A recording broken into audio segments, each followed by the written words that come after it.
You've seen it everywhere, right? All these creators online are promising you can get rich, and I mean rich, on Pinterest. The hype around affiliate marketing is just massive right now. But is any of it actually real? Well, we're about to find out.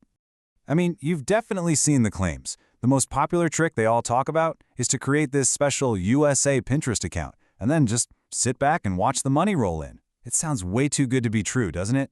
So that's exactly what we did. We put it to the test. We dove headfirst into a 7-day challenge to follow all the advice, use all the so-called secret strategies, and see if we could earn even a single dollar. It's time to separate the hype from reality.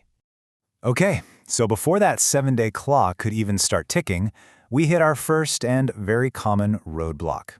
See, to make any money, you absolutely need a business account. The problem is, for a lot of people, that option is just completely missing. Let's fix that first. So you do everything right, you create a new account, you head to your settings to make the switch, and poof, nothing. The button. The one crucial button you need to convert your profile to a business account, it just isn't there. It is super frustrating, but believe it or not, the fix is ridiculously simple. It all comes down to one little toggle switch. If your profile is set to private in your visibility settings, Pinterest actually hides the business account option. All you have to do is turn that off, make your profile public, and just like magic, the option to convert reappears. Yep, it's really that simple. All right, with that technical headache out of the way, it was time to talk strategy. The account we were using for this test was originally all about the Holy Festival. But with the festival long over, that niche was, completely dead. It was definitely time for a change.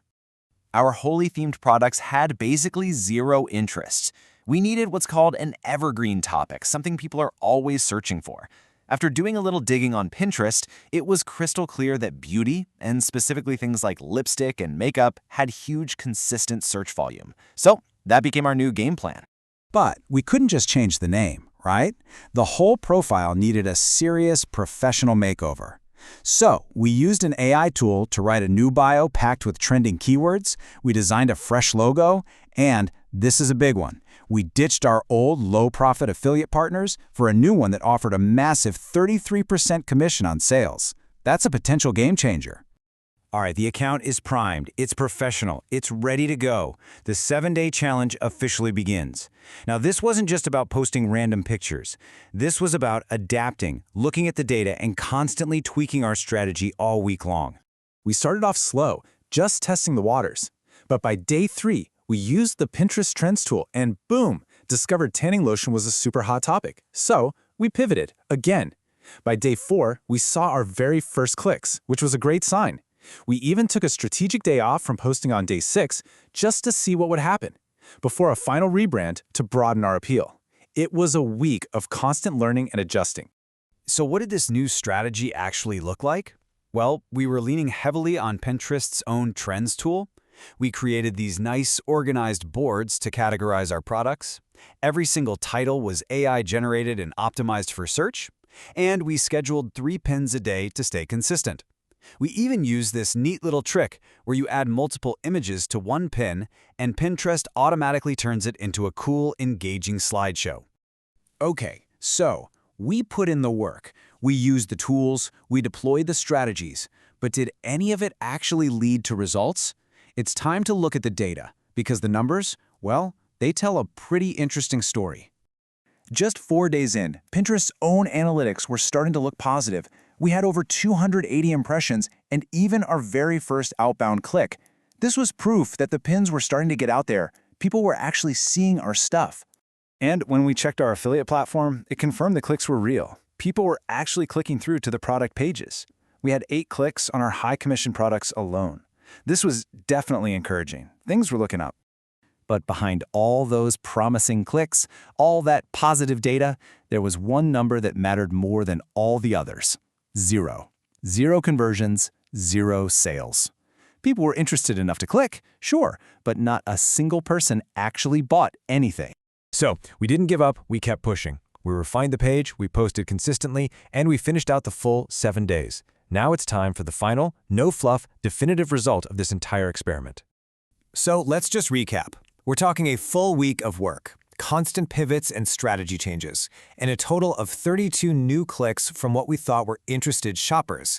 Everything seemed to be pointing in the right direction, except for the only metric that actually pays the bills. And here it is, the grand total, the final earnings after 7 days of dedicated work. A big, fat zero. Not a single rupee. All of that effort, all those clicks, resulted in absolutely no income at all.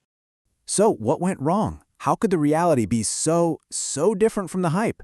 Well, this is where we break down the biggest myths and really get into the hard truths about what it takes to make money on Pinterest. Let's start with the biggest myth of them all, that USA account trick. The method says you post links for Indian products to attract those high-value American buyers. But here's the reality. US users literally cannot order from most Indian sites because they don't deliver internationally. The entire strategy is just fundamentally broken. Let's just call it what it is. It's fake. The thing is, affiliate marketing is a brutal numbers game. Our experiment proved, without a doubt, that clicks do not equal cash. You need a massive amount of traffic just to get a handful of clicks, and only a tiny fraction of those will ever turn into a sale. On top of that, the tracking systems can be flawed, so you might not even get credit when a sale does happen. So what are the big takeaways from our 7-day reality check? First and foremost, this is absolutely not a get-rich-quick scheme. Not even close. The online hype completely skips over the insane amount of time and smart, strategic effort this takes. Using the platform's own tools like Pinterest Trends is absolutely crucial to get any traction at all. And probably the most important lesson is that success here isn't measured in days, it's almost certainly measured in months, or maybe even longer, of consistent, smart work. And that really leaves us with one final big question. Our 7-day experiment ended with zero income, yeah, but it also showed us exactly what it takes to even get in the game. So, is the Pinterest hustle just a myth? Or is day 7 not the finish line, but actually just the starting line for the real grind? Now that is something to think about.